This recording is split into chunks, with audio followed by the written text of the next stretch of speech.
A Hora do Espanto, lançado em 1985, é mais do que um filme de terror adolescente sobre vampiros. À luz da psicanálise, ele se revela um rico tecido simbólico, repleto de metáforas sobre a sexualidade, o medo, a identidade e os processos inconscientes que regem a passagem da adolescência para a vida adulta. O protagonista, Charley Brewster, encarna o sujeito dividido entre o desejo e a repressão, a realidade e a fantasia, a infância e o adulto monstruoso que ameaça emergir dentro e fora de si.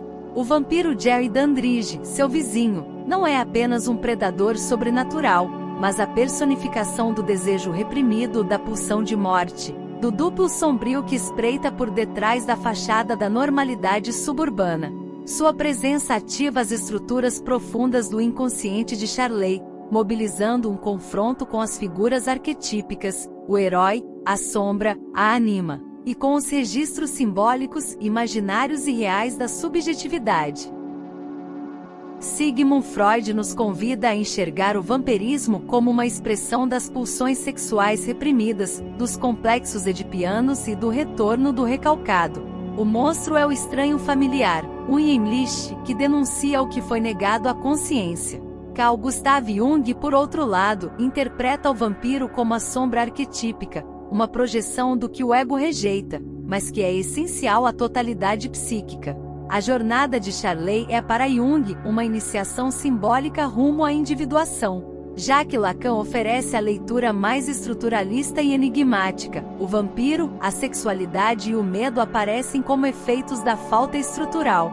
O desejo de Charley se articula com o grande outro, e o vampiro representa aquilo que escapa ao simbólico, o real traumático. Além disso, a trilha sonora sintetizada, marcada por timbres eletrônicos sombrios e batidas cadenciadas, funciona como um verdadeiro eco do inconsciente, amplificando atmosferas e estados psíquicos com precisão simbólica e emocional. O despertar para o oculto. Charley presencia sinais perturbadores em seu vizinho, revelando uma realidade até então inimaginável. O reconhecimento do vampirismo rompe com a estrutura cotidiana e obriga a mente a encarar o que estava reprimido. A tensão cresce entre o familiar e o estranho, desencadeando um colapso da normalidade aparente. A descoberta do vampirismo rompe o véu da realidade cotidiana e introduz uma dimensão oculta e ameaçadora. A experiência assinala o choque entre o real concreto e um elemento fantástico que exige reposicionamento psíquico, a verdade recalcada. Segundo Freud, o vampiro representa o retorno do recalcado, aquilo que foi expulso da consciência, mas retorna de forma disfarçada. A figura de Jerry personifica o id, sede dos impulsos instintivos que escapam ao controle racional. A invasão do conhecido pelo estranho revela o fracasso da repressão psíquica. Dentro de uma leitura freudiana, Jerry representa impulsos primitivos que insistem em desafiar a ordem. A casa do vizinho atua como metáfora do inconsciente, lugar dos segredos e instintos recalcados. O reflexo da sombra. A figura de Jerry atua como projeção da sombra de Charley, aquilo que é rejeitado mas essencial à totalidade psíquica. A luta entre os dois não é apenas externa, mas também interna, pois representa a busca por integração entre luz e escuridão. O medo projetado se torna a oportunidade de transformação. A casa como inconsciente. A residência de Jerry atua como metáfora do inconsciente freudiano, sendo o porão a zona onde desejos primitivos e memórias reprimidas se ocultam. Charley, ao explorar esse espaço, mergulha nas profundezas da psique. Cada ambiente simboliza um compartimento mental negado pela consciência. O reflexo da sombra. Para Jung, Jerry é a personificação da sombra, o aspecto negado da personalidade que contém impulsos reprimidos e traços rejeitados. A luta contra o vampiro reflete a jornada arquetípica do herói, cujo desafio é integrar esse lado obscuro. O confronto se torna um rito de passagem para a totalidade interior. Jerry atua como projeção da sombra de Charley, aquilo que é rejeitado mas essencial à totalidade psíquica. A luta entre os dois não é apenas externa, mas também interna, pois representa a busca por integração entre luz e escuridão. O medo projetado se torna a oportunidade de transformação, o outro como ameaça. Lacan propõe que o sujeito é incompleto, e essa incompletude se revela no confronto com o outro.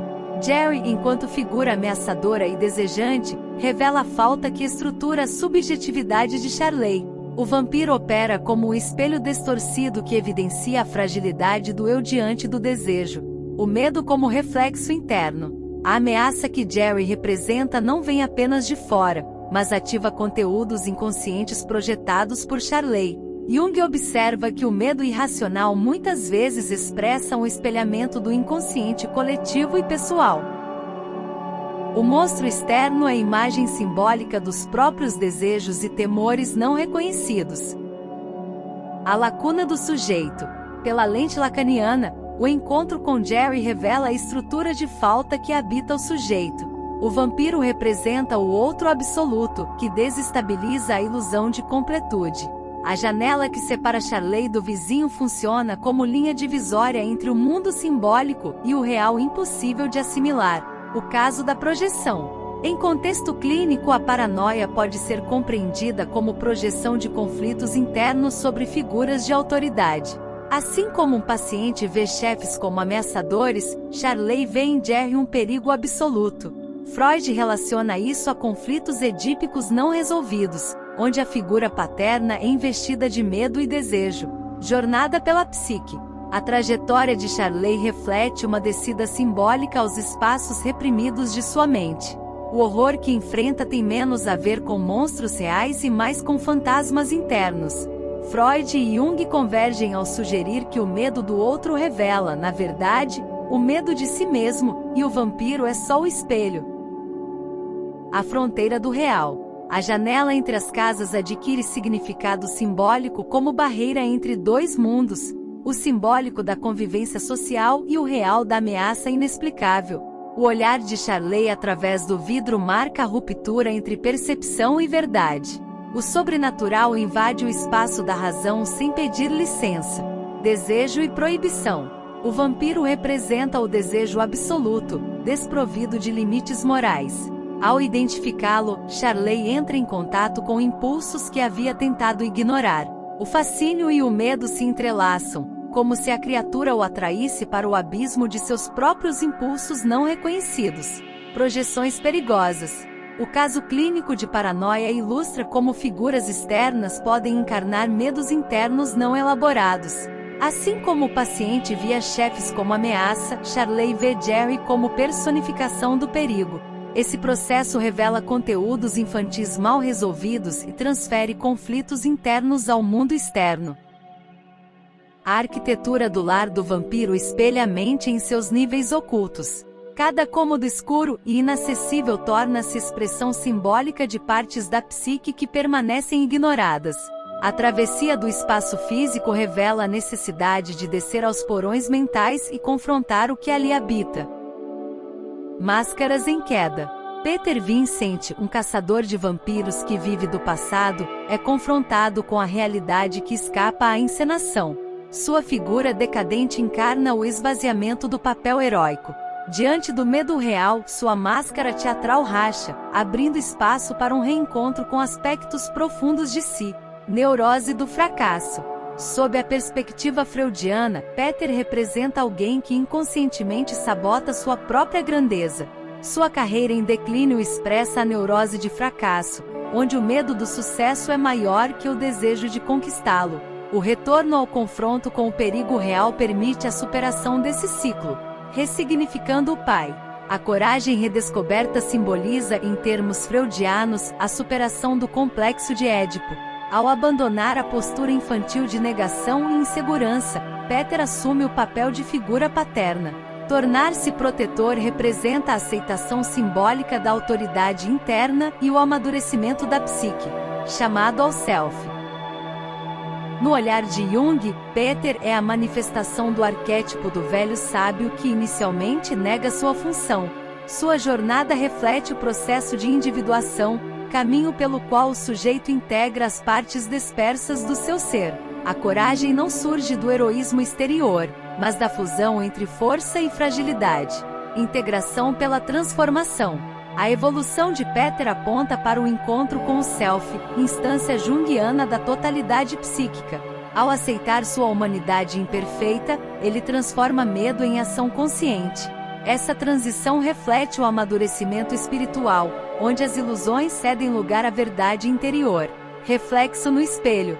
Lacan observa que a identidade é formada no estádio do espelho, quando o sujeito se vê como imagem coesa. Peter só se reconhece como herói quando representa esse papel. A performance é mais que fingimento, é um processo simbólico de construção do eu a partir do olhar social, o olhar do outro. A experiência clínica de um ator que vivia seu sucesso como impostura revela uma identidade moldada pelo desejo do outro. Lacan explica que o sujeito se aliena na imagem idealizada que acredita ser esperada. Peter enfrenta esse dilema ao perceber que sua valentia só é real quando internalizada. A verdade sob o papel. A travessia de Peter entre aparência e essência denuncia a fragilidade das identidades encenadas. Ele não apenas interpreta um caçador de monstros, torna-se um. A jornada psíquica, mais do que enfrentar o sobrenatural, exige o abandono das ilusões e a escolha consciente da autenticidade. O chamado do proibido. Amy se vê enredada pelo fascínio de Jerry, cuja presença combina charme e ameaça. A sedução hipnótica não apenas rompe barreiras morais, mas evoca forças inconscientes profundas. O transe vivido por ela simboliza a entrega ao desejo interdito, revelando tensões internas não resolvidas. Desejo pelo pai idealizado. Na leitura freudiana, a entrega de Amy reflete o complexo de Édipo feminino, onde o desejo recai sobre uma figura de autoridade proibida. Jerry assume essa posição, reunindo atributos de proteção e dominação. A atração é moldada pela fantasia infantil de conquista e submissão. Repetição do sacrifício. A paciente clínica que buscava validação por meio de relações destrutivas encontra eco na trajetória de Amy. Freud associa esse padrão a uma fixação no pai idealizado, que induz ao sacrifício pessoal. A escolha de parceiros tirânicos não é consciente, mas guiada por uma compulsão à repetição. O animus em sombra. Jung propõe que Jerry representa o animus sombrio de Amy, figura masculina interna que encarna desejo, controle e força bruta. A atração revela não apenas carência afetiva, mas a projeção de seu lado psíquico não integrado. A relação com o vampiro é simbólica da necessidade de confrontar esse conteúdo. Armadura contra a fragilidade. O colar dado por Jerry simboliza mais que um presente, funciona como armadura psicológica. Jung vê tal objeto como expressão da tentativa de Amy de vestir uma persona que a proteja de sua vulnerabilidade. Ao aceitar o adorno, ela adere a uma identidade moldada pelo olhar masculino dominante. Ser desejada pelo outro. Pelo viés lacaniano, Amy deseja ser desejada por Jerry, não pelo prazer em si, mas por sentir-se objeto do desejo do outro. Essa busca alienada reflete uma carência de validação simbólica. A entrega à sedução equivale à renúncia do eu em troca de reconhecimento. Pulsão de morte. A entrega de Amy também expressa a Todestrieb. Pulsão de morte descrita por Freud e resgatada por Lacan. Ser consumida pelo desejo equivale, inconscientemente, ao aniquilamento do sujeito. Há prazer na dissolução da identidade, como se o fim prometesse uma forma de completude. Ecos da fragilidade psíquica. O encantamento de Amy não é apenas romântico ou erótico, mas profundamente simbólico. Representa o desejo de ser dominada por forças que mascaram carência emocional. O vampiro, nesse cenário, não é um inimigo, mas o reflexo de uma alma que busca no outro o que perdeu de si. Transformação e ruptura. Evil Ed, após sua vampirização, abandona a figura irônica e frágil para assumir um papel ameaçador. Sua destruição marca não apenas o fim de um corpo, mas o colapso simbólico de uma identidade deslocada. A cena revela um processo de rejeição de tudo o que desafia a ordem normativa. Retorno do reprimido. Freud descreve o retorno do reprimido como a emergência forçada de impulsos negados pela consciência. A transformação de Ed em vampiro manifesta desejos inconscientes não admitidos. No contexto dos anos 1980, muitos leram sua figura como expressão simbólica da homossexualidade recalcada. Sexualidade como monstruosidade. A leitura freudiana revela que o vampirismo de Ed carrega conotações ligadas ao desejo proibido. A ameaça sexual codificada na narrativa reflete os medos sociais projetados sobre identidades dissidentes. A destruição do monstro torna-se, assim, uma forma violenta de repressão simbólica. A sombra coletiva. Pelo viés junguiano, Ed encarna a sombra coletiva, todos os elementos que a sociedade recusa reconhecer como parte de si. Sua morte se transforma em um sacrifício ritual, onde a eliminação purga o grupo. Essa ação responde menos a perigo real e mais à necessidade de restaurar uma ilusão de pureza. Arquétipo do excluído. O jovem excluído é o arquétipo vivido por Ed, que desde o início ocupa o lugar do marginalizado. Ao aceitar a promessa de poder, ele encarna o trickster, figura ambígua que rompe regras, mas é sempre punida. A narrativa reforça a tensão entre o desejo de pertencimento e o preço da diferença. O objeto que perturba a ordem. Na teoria lacaniana, Ed assume o papel de objeto a resíduo que não pode ser simbolizado, o que sobra da estrutura e ameaça. Sua presença perturba a lógica do grupo, exigindo eliminação para que o simbólico se recomponha. O monstro, nesse contexto, não é estranho, mas excessivamente íntimo. Dor como reflexo social. O caso clínico de um jovem que internalizou o discurso de rejeição mostra como o desejo reprimido pode virar autoviolência. A terapia junguiana permitiu reconhecer esse sofrimento como expressão de um arquétipo em conflito. O trickster, quando aceito, deixa de ser ameaça e vira ponte para a transformação, expurgo e silenciamento. A destruição de Ed não é apenas morte física, mas símbolo de silenciamento. O mal que ele representa não é externo, mas um reflexo socialmente construído. Sua exclusão reafirma uma norma que precisa apagar o diferente para se afirmar, e esse gesto, ao final, expõe a própria fragilidade da norma. Descida ao subterrâneo. O porão é o cenário do confronto final, carregado de simbolismo. Representa o território psíquico onde se escondem conteúdos reprimidos. Nesse espaço sombrio, Charley e Peter enfrentam Jerry, o vampiro, em uma batalha que ultrapassa o físico e mergulha no inconsciente. Embate entre ego e id. Freud entende o porão como metáfora do inconsciente profundo. Nele ocorre o choque entre o ego racional, representado por Charley, e o id pulsional, personificado por Jerry. A estaca que perfura o coração do vampiro simboliza a castração, marca do limite imposto ao gozo. Renúncia à plenitude. Matar Jerry é mais que derrotar um inimigo, é rejeitar o desejo absoluto e aceitar a realidade. Freud propõe que o amadurecimento psíquico exige a internalização da interdição. O ato violento expressa a necessidade de renunciar à ilusão de completude para viver no real. Hieros gamos psíquico.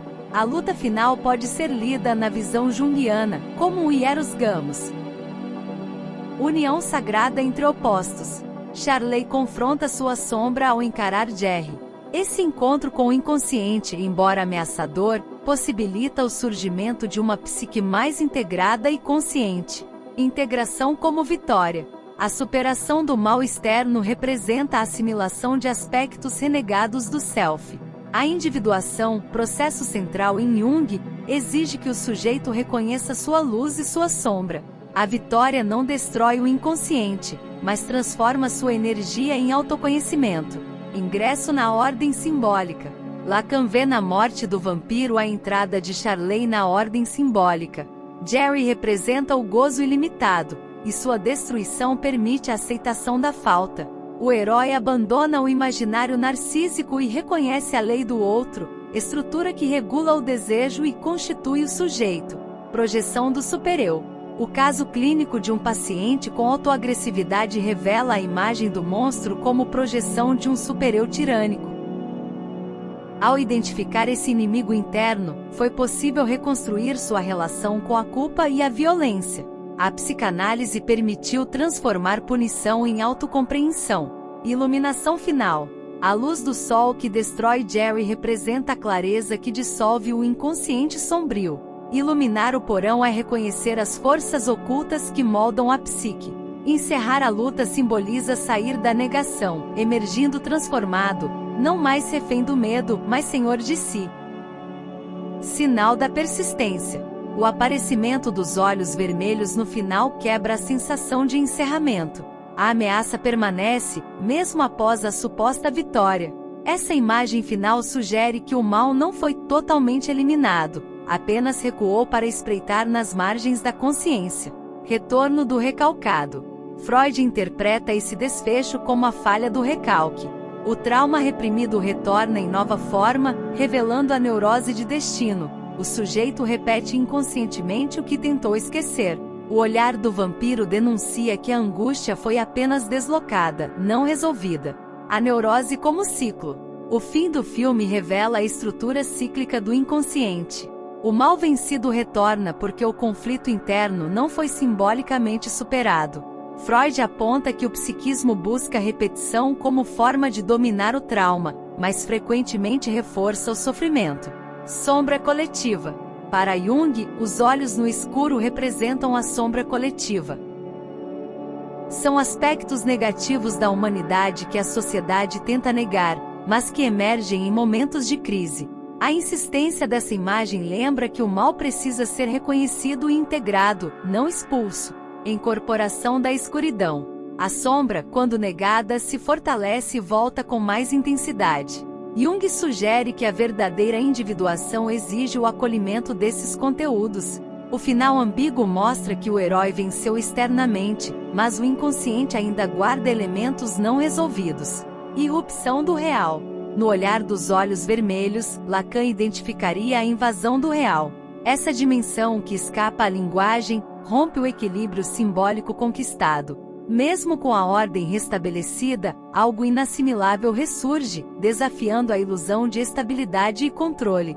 Falta como estrutura. O sujeito lacaniano é constituído pela falta, e os olhos representam esse vazio irrepresentável. A fantasia da plenitude é abalada pelo retorno do que não pode ser simbolizado. O desfecho reafirma que a psique é atravessada por rupturas, sempre à beira do colapso. Ecos do trauma. A paciente clínica que revivia seus traumas em sonhos revela o mesmo mecanismo. A análise mostrou que mesmo sem palavras, o real insistia em se manifestar. O tratamento não visava apagar os traumas, mas aprender a viver com a presença constante do que escapa ao sentido. Terror como linguagem psíquica. A Hora do Espanto se destaca por articular o terror como metáfora dos conflitos internos. As criaturas noturnas e os confrontos fantásticos dão forma visual ao que a psique esconde. O medo representado nas cenas funciona como revelação do que está recalcado ou negado. Freud identifica no horror uma expressão direta do inconsciente. Desejos reprimidos, traumas e pulsões emergem sob disfarces monstruosos. O vampiro não é apenas criatura externa, mas reflexo interno de conteúdos que o ego tenta manter afastados da consciência. No imaginário junguiano, o enredo se estrutura como percurso arquetípico. Cada personagem representa partes da psique: o herói, a sombra, o sábio, o trickster. O embate contra o mal externo é símbolo da luta pela individuação, processo de tornar-se inteiro e consciente. A simbologia presente no filme, espelhos, cruzes, luz, sangue, ressoa no inconsciente coletivo. Jung propõe que essas imagens não são meros elementos estéticos, mas formas simbólicas que conectam o indivíduo a experiências humanas universais e atemporais. Lacan introduz a ideia de que o sujeito é moldado pela falta. Em cada cena, os personagens buscam algo que acreditam que os completará: desejos, segurança, reconhecimento. O vampiro, como figura do gozo absoluto, representa o que atrai e ameaça ao mesmo tempo.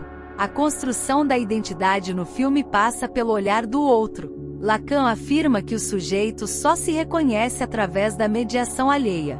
Os personagens performam papéis herói, amante, salvador, enquanto enfrentam o vazio estrutural que nenhuma imagem pode preencher. A narrativa serve como espelho simbólico onde o espectador confronta conteúdos que raramente são ditos, mas sempre sentidos. A Hora do Espanto é um espelho simbólico da dinâmica psíquica que envolve o enfrentamento do desconhecido interno e externo. O vampiro, enquanto figura monstruosa, encarna os desejos reprimidos e os medos ancestrais que o inconsciente tenta esconder, mas que insistem em retornar para serem integrados. Freud explicita que a repetição do horror manifesta o recalque falho, no qual o sujeito luta para domesticar pulsões primitivas do id, que desafiam as normas impostas pelo ego e pelo supereu. No percurso do herói, o embate com o vampiro assume a dimensão do confronto com a sombra, segundo Jung. O monstro simboliza partes sombrias da psique coletiva e individual, cuja aceitação é condição para a individuação e o crescimento psicológico. A luta, embora pareça destruição, revela-se fusão dialética entre consciência e inconsciente, permitindo a integração de conteúdos antes negados. Lacan complementa essa leitura ao destacar que o horror remete à irrupção do real, aquilo que não pode ser simbolizado e que constantemente desafia a ordem do simbólico. A figura do vampiro representa a promessa ilusória do gozo ilimitado, cuja morte é a aceitação da falta constitutiva do sujeito e da impossibilidade de completude. A presença contínua do mal, mesmo após a aparente vitória, evidencia a estrutura aberta do desejo, que nunca se esgota.